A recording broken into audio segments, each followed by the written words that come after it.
Okay, hang on one sec. All right, there we go. Okay, so yeah, so that's the housekeeping for GoToWebinar. In terms of Smile Train, you guys are just over the $400,000 mark, which is wonderful. Many of you on the call right now are just getting started fundraise or about halfway through.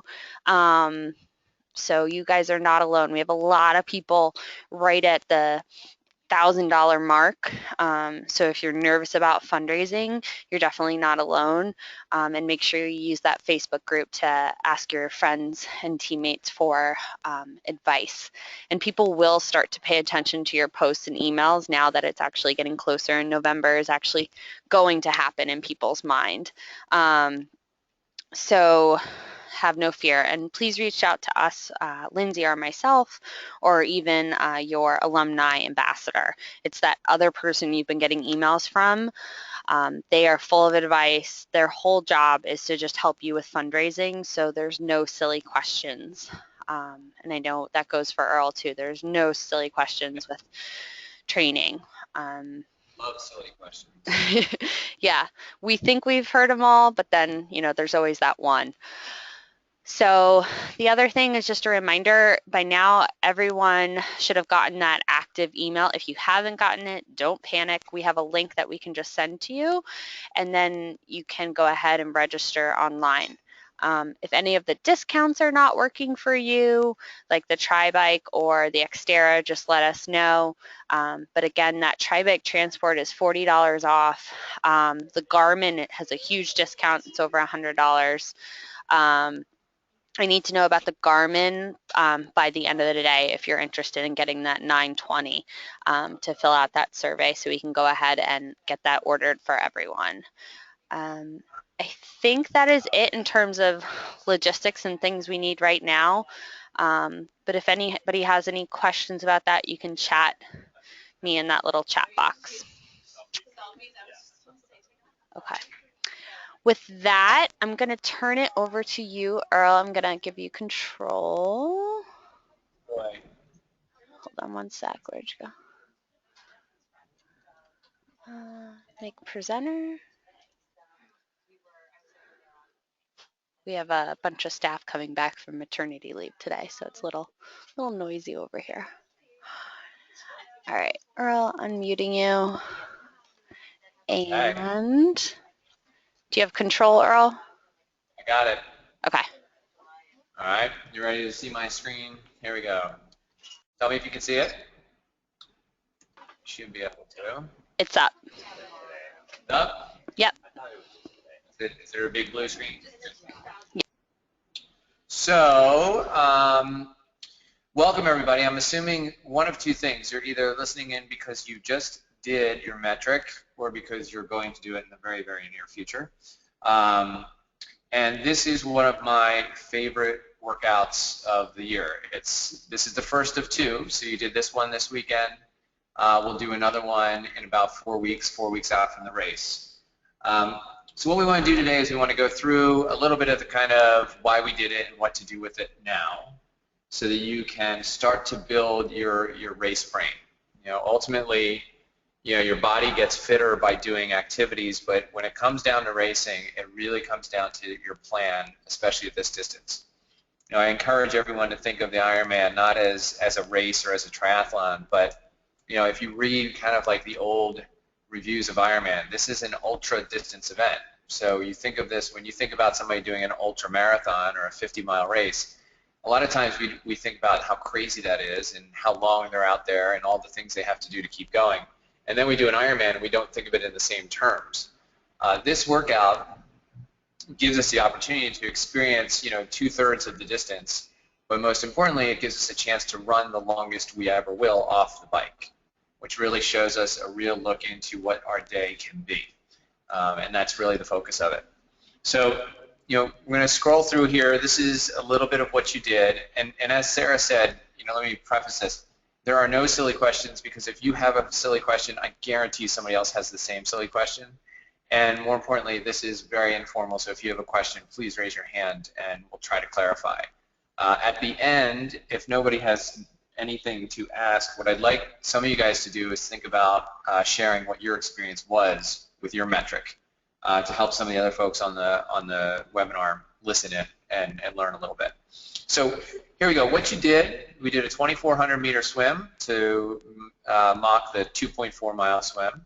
We did a 112 kilometer bike ride, which is about 70 miles. That's the 112 mile ride. And then we did a 26.2 kilometer run, which comes out to about 17 miles. So all of these things just kind of staying on the Ironman theme.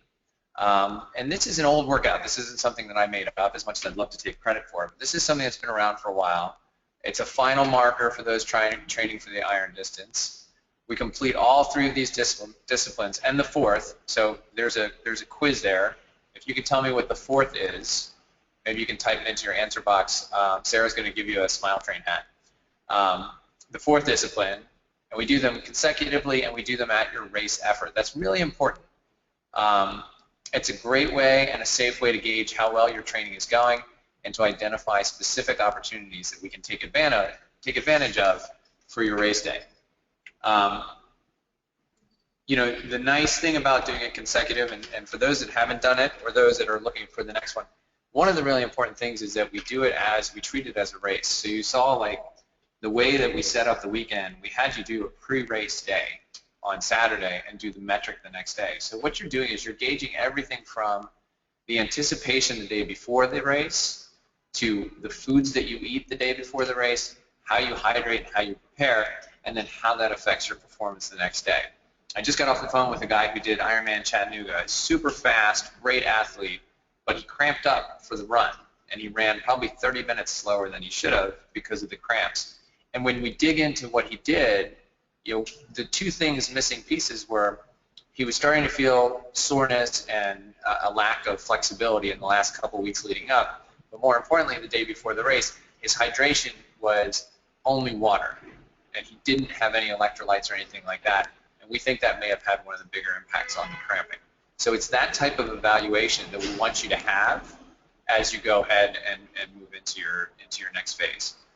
So what we're doing now is we're identifying specific tasks and tools to employ on race day, and more importantly for you guys in the next Metric Ironman.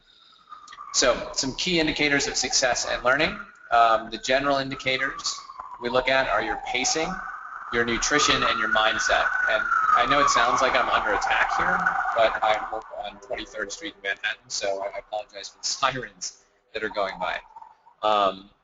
So your general indicators are pacing, nutrition, and mindset.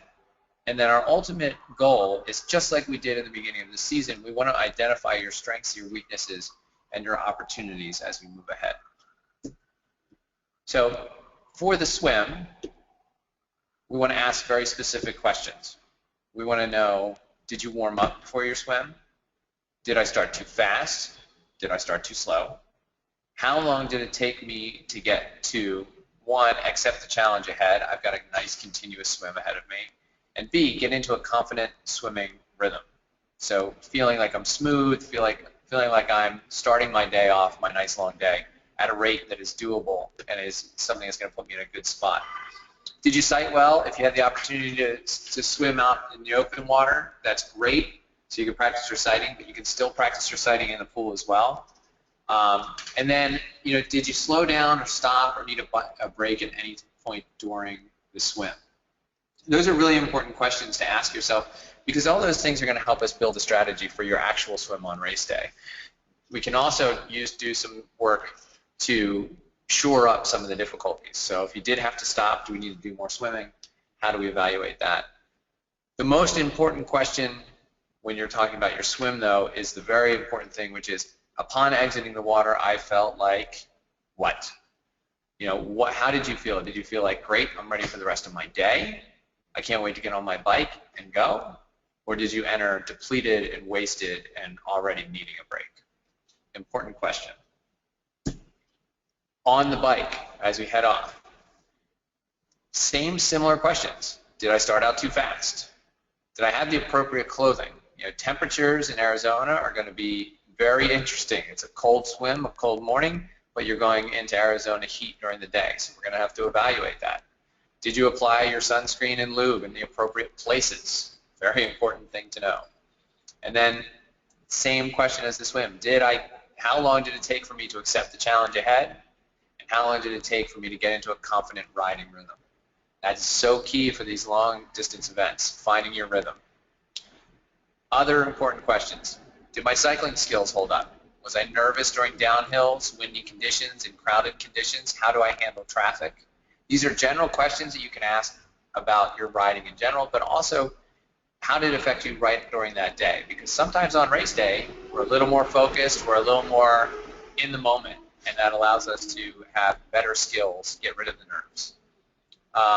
For a long ride, a 70-mile ride, and especially for a course like Arizona, and for those of you that trained out on the beeline, what point did my mind start to wander? What time did I start to talk to the cactuses or look at my watch to see how much further I had to go?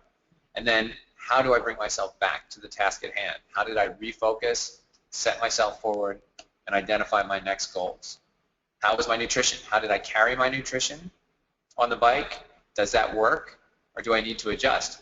If you did the Metric Ironman and you wore a cycling jersey with 3 big fat pockets on the back and you carried your nutrition in there, how is it going to work for you when you wear your Smile Train singlet with 2 smaller pockets? If you used a bento box, was it a good bento box, or is the Velcro starting to rub your legs and chafe for you? Very important things to think about how you get through the race and the logistics of your equipment as you go through. If you can, you want to make this as much a dress rehearsal as possible. So if you're going to race on race wheels and you don't normally ride them, use your race wheels. If you're going to wear an aero helmet, wear that aero helmet. Everything that you're planning to use and wear on race day should be on your bike for your Metric Ironman. Very, very important. Now, we don't practice special needs during the Metric, but special needs is a topic that we'll have to cover as we get closer to the race. But your special needs bag is your halfway point check-in. So at 56 miles, do you need to re-up on nutrition? Did you find that during the Metric you needed more nutrition? Did you find that you needed more lube? Did you find that you needed more sunscreen? Things like that. And these are things that can start rattling around in your head as far as what you're going to put in that special needs bag. All right. And then, of course, the ultimate next question for the bike, as I stepped off that bike, I felt how? Excited about going for a run or in need of a break? An important question to ask. For the run, now you're off on the run. The 16.9-mile run, how do my legs feel after the long bike? Very important, simple question, right? How long was my transition? How long was the transition from your bike to your actual running? Now this is important. I'd like to see in the last 5 miles of your bike ride during Ironman, you start to tack it back just a little bit. Start to ease off a little bit, start to shake your legs out. 5 miles is going to give you is usually somewhere around 15 to 20 minutes. Doesn't mean you go soft pedaling for the last 5, but it means you're starting to back off, starting to spin the legs out, starting to stretch your back and your hamstrings, and get ready for that next event. Now, so the question is, I parked my bike, I stopped. My transition of taking my shoes, changing my helmet, all those things, that takes, let's say, 4 minutes. But did I need another 10 minutes to get my head in the game? Did I need another 8 minutes to kind of shuffle out of the transition? Like, how long was it till you really started to be a runner again? Like, that's what we're looking for with this question. And then after that, how long till you hit your, how long could you hold your rhythm? And then how long till you took your first water of nutrition? I'm a big fan of waiting about 10 to 15 minutes between the swim to bike, and then another 10 to 15 between the bike to run to get nutrition in. You're changing your body position, you're changing the way your body's being used, so you need to get yourself settled into your rhythm before you really start feeding yourself again. That's a big mistake people make. They start throwing goos down in transition, and they haven't even stood up straight yet. So that's where we find ourselves in a little bit of a problem with nutrition. The equipment question is important. Do I have the right running apparel, shoes, socks, hat? Do they fit? Do I need to get new ones before race day? Because if I'm starting to wear mine down, should I start to break in a new pair about 3 weeks out? And what is my goal pace? How am I running? Am I running 8-minute miles? even though I think I should be running 7s, but maybe 8s is the right pace? Or do I think I'm running 9s and I should be running 10s? So are you coming off too fast, too slow? Start to really identify paces that work for you and that are going to work for you for 26 miles, not for the first 10 miles. And then the ultimate question again, in that wildly exciting run course that is straight out and back where you can look for miles ahead, how do I stay focused? Do I look for people in front of me? Do I chase a time? Do I watch my heart rate? What's my mental game plan for the run? You know, the nice thing about, again, the Metric Ironman run, this is your longest run off the bike. It's the longest run you're going to do after a significant bike ride, which is why it's so important. So at 13 miles, am I starting to fade? Is my nutrition the issue? Am I starting to lose my mental focus? Am I starting to cramp up? What's happening to me physically? Because that's where it's going to really make the difference. So what are my check-in points? You know, your mental game plan is not just, you know, having a mantra that keeps you focused, but it's also knowing that I want to be able to have my plan B of this is where I walk, this is where I run, this is where I take nutrition. If I feel X, I need to do Y. And that's a really important part of what we're trying to build here with these Metric Ironmans. You really should write these notes down immediately after you do your run or do your workout. Nutrition. This is the type of stuff. These pages here are things that I want you to write down exactly what you did and how they affected you. You know, so we want to know now, what did you have for breakfast? Obviously, nothing on the right-hand side of this page is appropriate. But what did you have for breakfast that day, and did it work for you? Or did it send you to the porta-john immediately after your swim or halfway through your swim? And then on the bike, how many calories am I going to take in, and when am I going to take them in? The beauty of the Arizona course is it's relatively flat, so there's no major features that are going to affect your timing of your race. On a big hilly course, we don't want you eating on a 40-mile-per-hour downhill. I also don't want you eating on an 8% climb. So we've got to find spots within the course to eat. In Arizona, we can time it a little bit. We can go based on when we actually need food versus what the course is going to allow us. So you need to write down for the run and the bike here what your plan A is and what your plan B is. And I can tell you honestly that, you know, plan A is usually, if you're using any product outside of what they use on the race course, that's your plan A. And you need to identify how you're going to carry it, how much you need for each loop, and how you're going to get more. Plan B is 9 times out of 10 is basically you're going to deal with whatever they have on the course. And you have to maybe test that in the next metric to make sure that it will work for you. So that's an important part of it. And then post-race, post-workout, I believe this is exactly what's offered in the tents in Arizona afterwards, pizza, beer, and chocolate milk. So those are all good recovery foods for everybody, I'm sure. I don't know how many of you did that after your metric. I saw a few posts on Facebook, though, of those that did that, at least the pizza and beer. Now, having your head in the game is really key. You know, the other conversation after Chattanooga that I had with this athlete was, you know, he said he came off the bike, had a great swim, great bike, and he came off the run and basically hit a really dark place. You know, he couldn't really get focused, and he was having a hard time kind of really knowing if he could keep going on. He even told his wife that he was never going to do an Ironman again, which I don't recommend ever telling your wife that, because then she'll hold you to it. But what you need in those dark places, you need to have focus and you need to have goals. So having those things on race day is really important. So you have a game plan for why you're doing this for the next, even if it's for the next mile. You know, my game or my goal for miles 1 through 3 is this. My goal for miles 3 through 6 is this. And breaking the course down into the pieces that you can digest is really important. Mantras are a great tool to use on the run and on the bike. You know, having a phrase, a person, something that motivates you. You know, we see people who have pictures on their top tubes of their bike of people that are meaningful to them. We have phrases that run through your head. Even just counting 1, 2, 3, 4, 1, 2, 3, 4 can be the most powerful thing you do on race day. For you guys, you know that what you're doing and the uniform you're wearing is representing, an incredible effort on all of your parts to do something great for kids everywhere. Even just incorporating that into your mind to know that, every mile is $250, which is a surgery that can change a kid's life. So every step you take forward is doing something great. So having those things in the back of your head, they sound a little cheesy. They may sound like something that you don't typically would do, but they become incredibly powerful in the heat of the Ironman race. Having a plan, like we said earlier, a plan of A, B, and C to deal with the unknowns. Breaking that race down, you can overcomplicate the Ironman race and look at every single factor. But the reality is there are things that you can control, and there's things that you cannot control. So, as it says in the bottom, like, you are a problem solver. The ultimate test of the Ironman is not physical, it's how you approach and conquer the challenges that will appear on race day.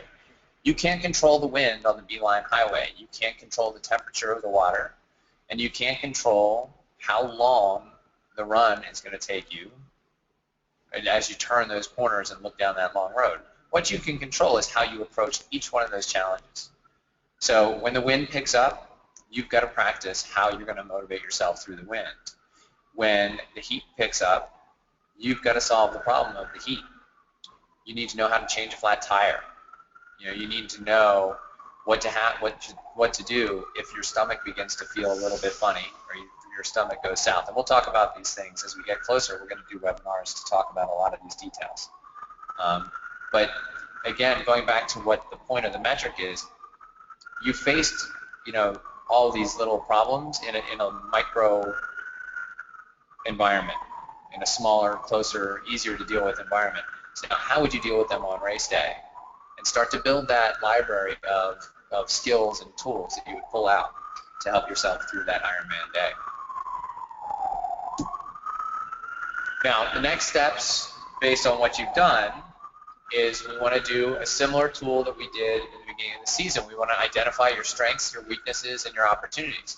So, the goal of training is to train your weaknesses to ensure a solid effort on race day. And the goal of racing is to use your strengths to produce the best result possible. So if you were a poor swimmer and that was your weakness at the beginning of the season, but now you can swim the distance, that's awesome. So you've ensured that you can go the distance, and your weakness has been turned into maybe not a strength, but something you can deal with. And you may be a strong cyclist, so you're going to go out there and you're going to have a great bike that's controlled and put you in a position to have a good run. So start to evaluate these things and know that when you get out there on the race day and you say, all right, well, cycling's my weakness, and you say, all right, well, but I've worked on it and I know I can do this, and have a plan for how you deal with it. Take them into account. Like, go through that day and go through everything. And strengths and weaknesses are everything from the sports themselves, the swim, the bike, the run, right up to your ability to plan. Like myself, me personally, I'm not a great planner. So if I go to a race weekend, a big race weekend like an Ironman, I have to sit down with my wife and we have to do a schedule. And she helps me write my schedule down, and we go through hour by hour how we're going to manage things. And then I have that done. That is my greatest weakness, is that thing on race day. I'm fine with the whole sports thing. Swim, bike, run, I got no problem with. But getting myself through the days and keeping myself sane and those around me sane, that's a weakness. So I fix that by having some help with that. So those are things for you all to think about as you go through it. Like, what are your strengths and weaknesses? And how can you use those things or tame those things so that your day is going to go the way you want it to go? And that's really kind of what we're looking for. So use that metric day. Think about the things where you were awesome. Think about the things where you failed a little bit. And think about how you would change those for your next metric. Not necessarily for your race yet. How would you change these things so you can have a perfect metric Ironman 4 weeks from now? And then we'll take that one, and then we're going to take that to the Ironman distance moving forward. All right.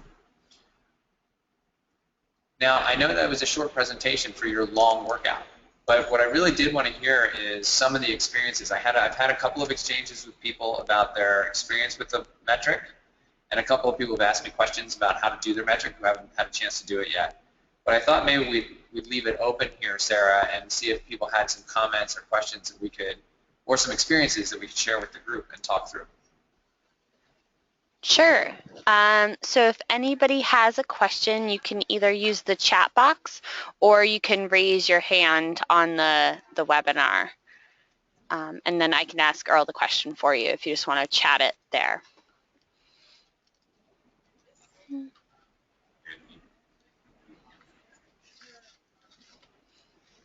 Just wait a second. And we've had a few questions that come through in email, so let me see.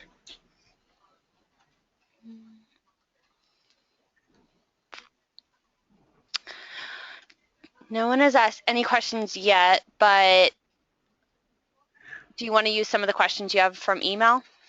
Yeah, let me pull them up here. I'll put them on my, I'm just going to pull them up on a separate account so I don't have to change the screen. Oh, here's one.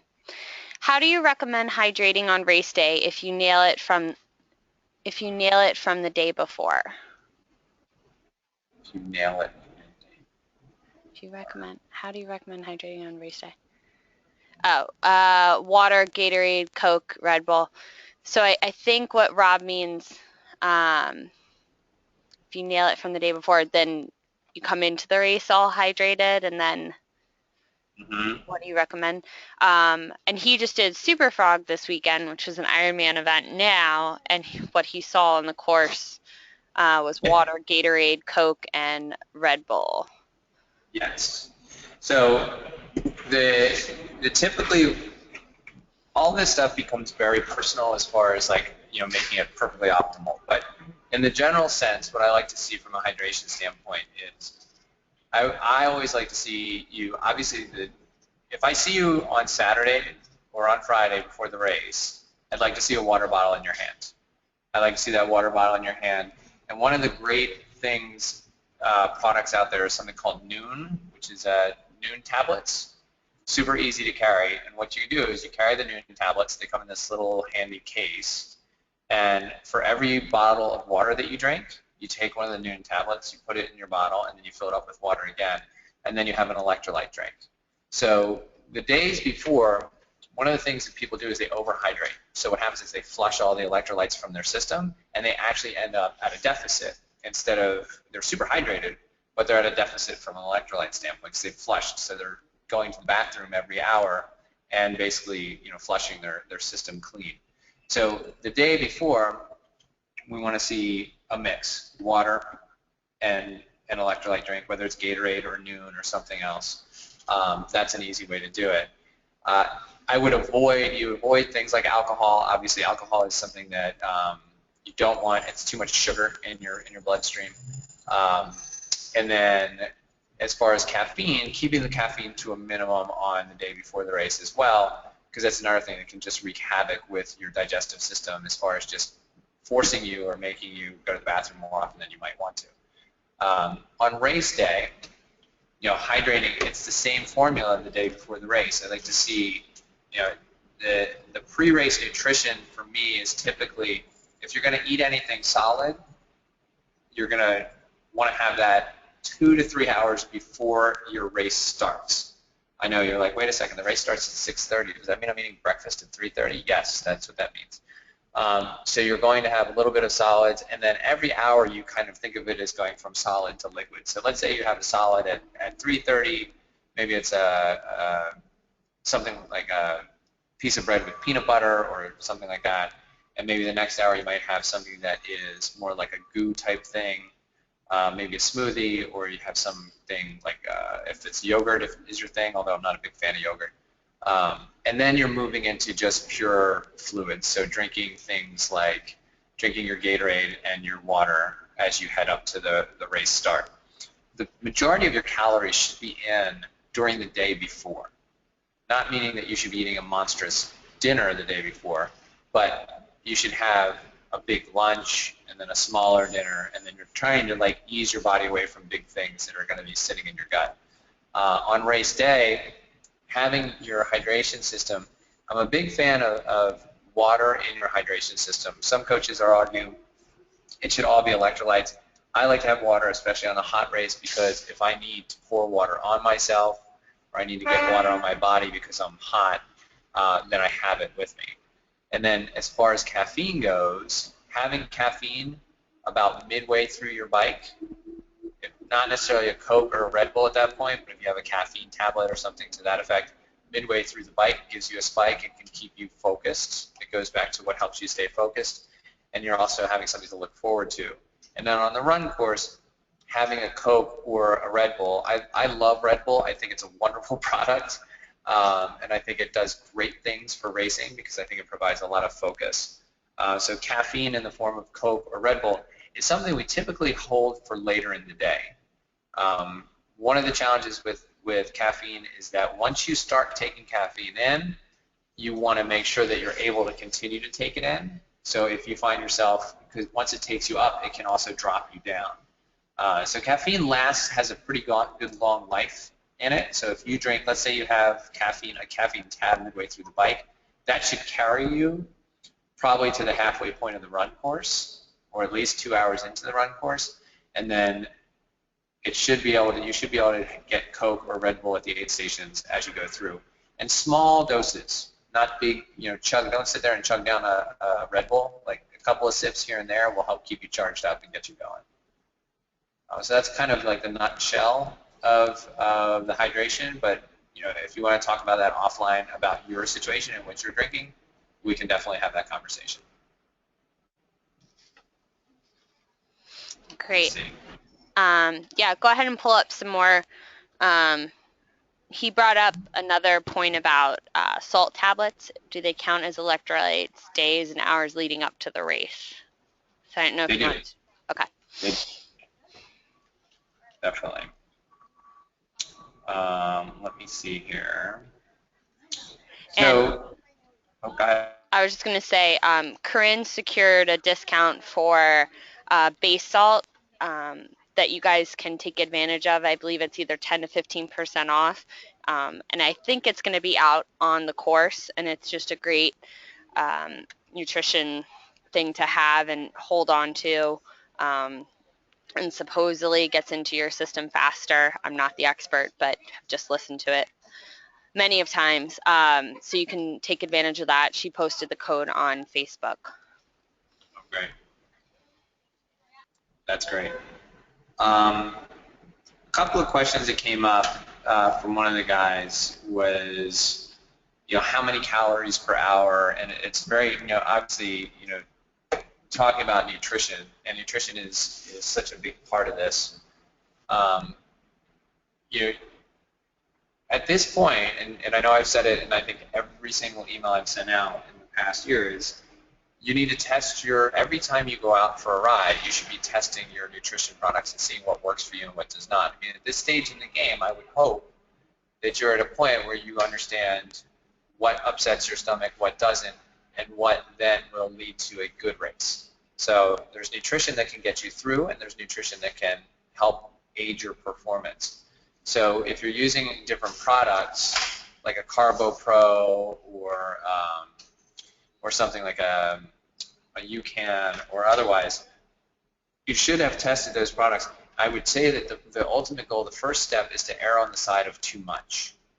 See how much your body can take in the first Metric Ironman, and take that chance that it may have a negative effect.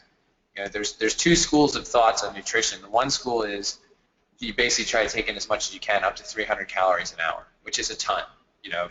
That's a huge amount of calories to take in.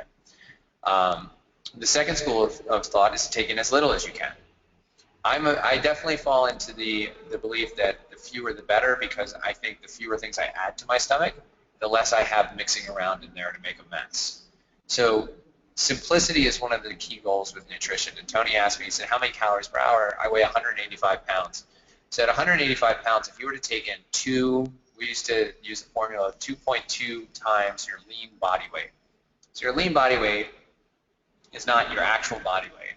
And you multiply it by, it's a percentage of, and I honestly don't know off the top of my head what that is. But it basically had Tony taking in about 320 calories per hour. And what that means is, now to keep that simple though, we don't want him taking in 3 different flavors of goos and a bottle of Gatorade and maybe something else from the course, because that's too many different types of sugars. They're going to mix around in your blood and mix around in your gut and just make a mess. So try to keep it simple. If you're going to do CarboPro, just do CarboPro. Do CarboPro and water. It keeps it to one sugar type going into your system. It keeps it light. And then for your electrolytes, you want to use either base salt, as Sarah said, we have a discount with that, or do salt pills that you can take in. And that would be your liquid nutrition. And then hydrate with water. So try to find a plan that is super simple and uses one type of product, and then you're not mixing too much, because the more you mix, the more the mess comes. And let's say you take in 320 calories and you find that it's too much and your gut kind of rejects it. Well, the good news is you know what your top end. So the next time you go out on your long ride, you may want to take it down and say go to 200 calories an hour. So instead of a bottle with 300 calories, you make a bottle with 200 per hour, and you go from there. And you can see why you need to find the right mix for you. The warning is always that it changes with temperature, it changes. So, with so many variables out there on the course, the ultimate thing you're trying to find out when it comes to nutrition is, when am I hungry and when should I eat? And that's important, because you can wait. You don't want to wait till you're starving, but you don't want to start filling yourself. I know people sometimes say to set a clock to eat every 15 minutes, but what I find there is you're stuffing your face with food, and then an hour and 30 minutes in, you're full. And what's happening is your body is not functioning well. So we want to make sure that you're not overdoing it. So play with the amount of calories first, and with one product, and then start to drill down into what really works for you. Let me see. I have another email here.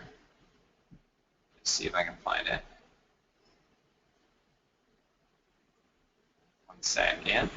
Has anybody done their metric already that's listening? Find out. Can you raise your hand maybe? Is that how it works? Here. John has, Brett has, Brian has. Good.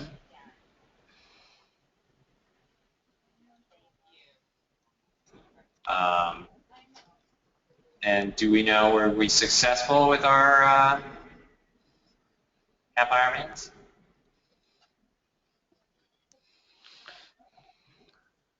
Gentlemen, ladies?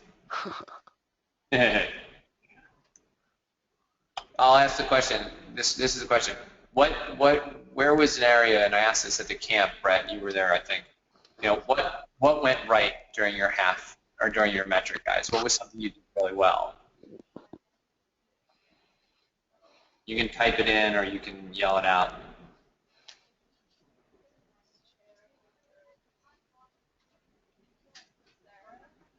Anyone?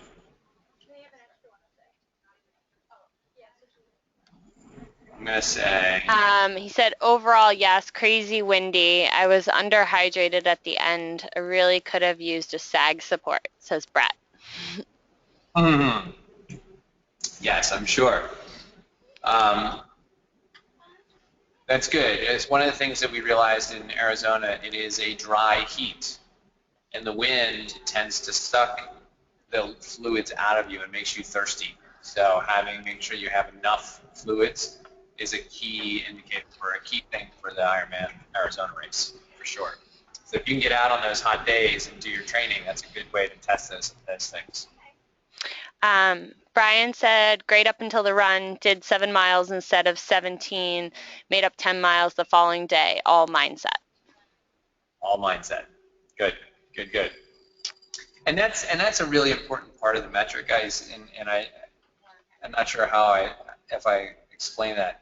Like your first metric Ironman, I really want you to screw it up. I really want you to make a mess out of it, and I want you to take chances. So I want you to kind of, we're trying to determine, what your edge is. We're not just trying to do another workout here. This is a really important piece. We want to know What's your edges? How many calories can you take in and still function well?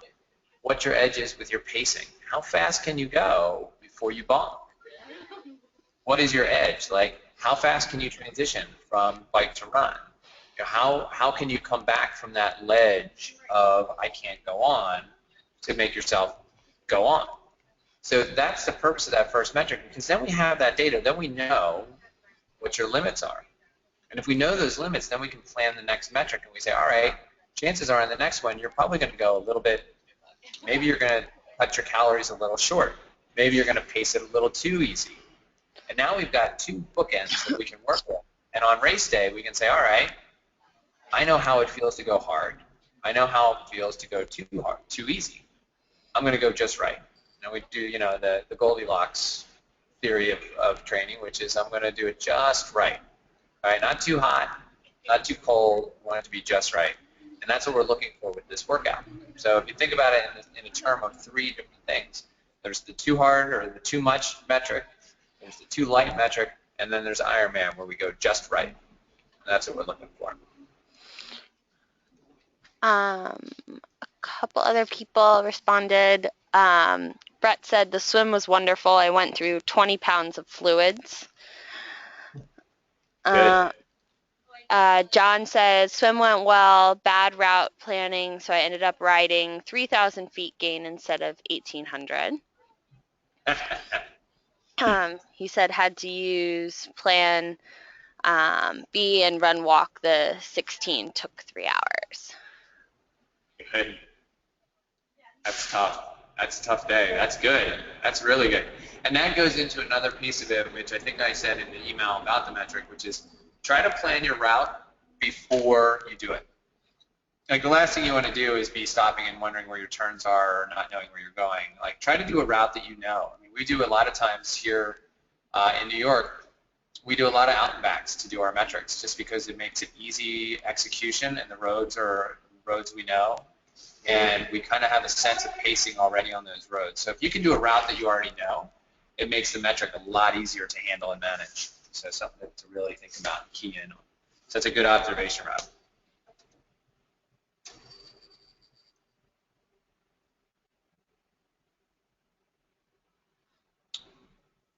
Let me see. Trying to think if there were any other big things. I mean, the most important thing, like I said, is you want to plan it well. It's a practice in planning. So if you plan it well, you do it well. And then write down your results, guys. Write them down if you want me to look at them. A couple of people sent me their Garmin files to look through. But share the information and take a time to learn it. That's what the whole point of this type of workout is. It's not just, this is not a physical workout. Nothing that you do pretty much from here on is just about the physical. It's all about, getting your head in the game for an Ironman and visualizing and starting to get to terms with what it's going to feel like to be out there on that race day. Whether you're going to, qualify for Kona or you're trying to just finish your first Ironman, getting a sense of how it's going to feel and the challenges that you're going to face is going to be a huge, huge opportunity and make a big difference in how you go about race day. So do we have any more questions, Sarah?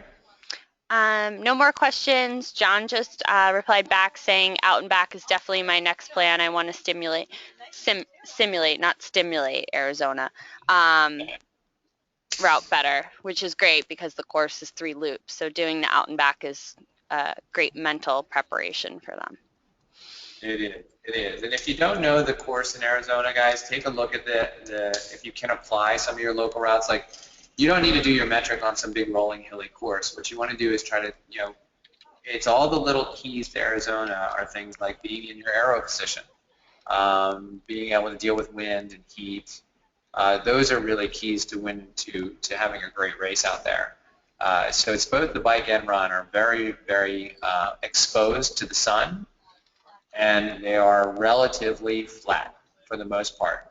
And I'll go back to this. Jim Murph, made a comment that was so appropriate for this course. I'm going to use it over and over again. But he said, it's not a hard course, but the conditions are really challenging. So when you go out and you plan your metric, you don't have to go and give yourself a hard course, but it is nice to do it in the heat of the day, and it's nice to do it if it's a windy, hard day. It's going to really prepare you for what the challenges are out there at Ironman Arizona.